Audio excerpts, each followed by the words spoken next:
قاسم نے ذکر کیا ہے کہ پاکستان کو اللہ تعالیٰ کی طرف سے 3000 کالے جنگی جہاز ملیں گے، جو ان کے خیال میں احادیث میں مذکور کالے علم یا کالے نشانات ہیں۔ ان لڑاکے طیاروں کے بارے میں قاسم کا بیان کسی بھی بیان سے بے مثال ہے جو میں نے علماء سے سنا ہے۔ اس کی وضاحت مشرق کے سیاہ نشانات کے تصور پر ایک جدید تناظر فراہم کرتی ہے۔ قاسم کا دعویٰ ہے کہ ان طیاروں میں جدید ٹیکنالوجی ہوگی جو باقی دنیا کے سائنسدانوں اور انجینئر کو حیران کر دے گی۔ احادیث کا جائزہ لینے کے بعد مجھے پتا چلا کہ سیاہ علم یا نشانات طلوع ہوں گے، یعنی حدیث میں طلوع کا لفظ استعمال کیا گیا ہے، اور یہی لفظ قرآن مجید میں سورج کے طلوع ہونے کے لیے استعمال ہوا ہے، جس میں اوپر اٹھنے کی معنی موجود ہیں۔ لہٰذا یہ کالے علم نشانات وہ چیز ہیں جس میں اوپر اٹھنے یعنی پرواز کی صلاحیت رکھتے ہوں گے۔ حدیث میں یہ بھی ہے، پھر سیاہ علم نشانات مشرق سے اٹھیں گے اور وہ تمہیں ایسا قتل کریں گے جو اس سے پہلے کسی نے نہ کیا ہوگا، یعنی ایسا طریقہ جو پہلے کبھی نہیں ہوا ہوگا۔ قاسم کے کہنے کے مطابق کوئی بھی ان جنگی جہازوں کا آسانی سے شکست نہیں کر سکتا اور نہ کر سکے گا، یعنی وہ مخالف قوتوں کے خلاف ایک مضبوط دفاع ہوں گے۔ دوسرے لفظوں میں ان کے پاس ناقابل تسخیر دفاع ہوگا۔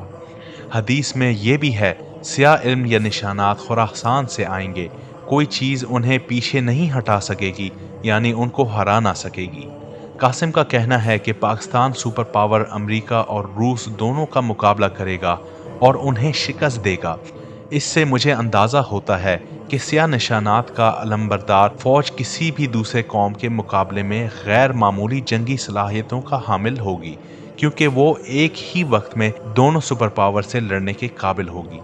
اور حدیث میں بتایا گیا ہے کہ ملحمہ جنگ عظیم میں ایک جھنڈا حق کا ہوگا اور جو دوسری طرف 80 جھنڈوں کی جھوٹ یعنی باطل کے خلاف لڑے گا۔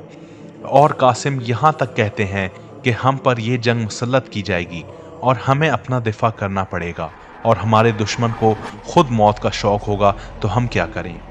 حدیث میں ہے کہ پھر سیاہ علم نشانات مشرق سے اٹھیں گے اور وہ تمہیں ایسا قتل کریں گے جو اس سے پہلے کسی نے نہ کیا ہوگا، یعنی ایسا طریقہ جو پہلے کبھی نہیں ہوا۔ میں چاہتا ہوں کہ آپ اس حدیث پر ایک منٹ کے لیے غور کریں۔ تاریخ انسان میں ہم تلواروں، ڈھالوں، جھوڑوں، حتیٰ کہ تیروں اور کمانوں سے بھی لڑے ہیں، اور اگر حدیث یہ کہہ رہی ہے کہ وہ آپ کو اس طرح سے ماریں گے جو اس سے پہلے کسی نے اس طرح نہ مارا ہوگا، تو غالباً وہ ایک جدید قسم کی ٹیکنالوجی ہوگی، لیکن اللہ بہتر جانتا ہے۔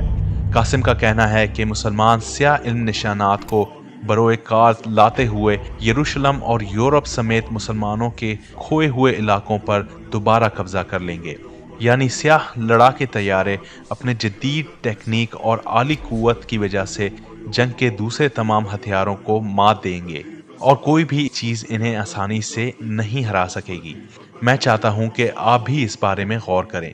آج کے دور میں اگر کوئی فوج سیاہ جھنڈوں والی زمین پر لڑ رہی ہو تو کیا دشمن کی فوج لڑاکے طیاروں کا استعمال کرتے ہوئے انہیں آسانی سے ختم نہیں کر سکتی؟ ذرا آذربائیجان اور آرمینیا کے درمیان ہونے والے جنگ کے نتائج کو دیکھیں۔ آذربائیجان نے ڈرون کے استعمال سے جنگ کا رخ کیسے بدل دیا۔ حدیث میں ہے کہ خراسان سے سیاہ علم نشانات جھنڈے اٹھیں گے جن کو یروشلم میں نصب ہونے تک کوئی چیز پیچھے نہیں ہٹا سکے گی۔ تو سیاہ علم نشانات کا خلاصہ یہ، وہ سیاہ علم نشانات طلوع ہوں گے، اشارہ ہے کہ اوپر اٹھیں گے، پرواز کریں گے، وہ غیر معمولی انداز میں حملہ کریں گے۔ اس سے پہلے کسی بھی جنگی ہتھیار سے مختلف ان کے اندر ایک غیر معمولی جنگی صلاحیت ہوگی، ان کا ایک ناقابل تسخیر دفاع ہوگا، انہیں کوئی بھی چیز آسانی سے پیچھے نہیں ہٹا سکے گی، جو یقینی طور پر گھوڑے نہیں ہو سکتے، اور وہ یروشلم پہنچ جائیں گے اور جو بھی ان کے راستے میں آئے گا اس کو تہس نہس کر دیں گے، یعنی کہ وہ طاقت میں برتر ہوں گے۔ تو پش مشرق کی طرف سے جو سیاہ علم نشانات یا سیاہ جھنڈے ہیں وہ دراصل بلیک جیٹ فائٹرز یعنی کالی جنگی جہاز ہی ہیں۔